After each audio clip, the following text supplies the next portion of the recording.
Ahoj, moje jméno je Ferdinand první a chci vám prostě ukázat moji klec. Určitě bude úžasná.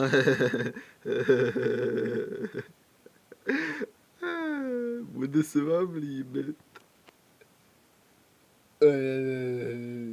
A teďka bych si něco dal k jídlu. Jo. Morčací klec. Ukázka. Tady bydlí morče Ferdinand první. Tady dostává seno a okolo níž vidíme nějaký tunílek, vodu. Zapomněl jsem mu dát granulky, no něco tomu dodám. Tam to zapelním. Nevím, co s tím dělá. A tady spinka.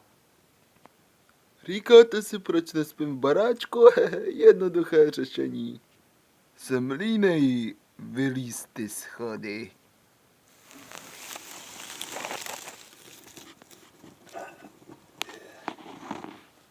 No, námahu to dá, jako.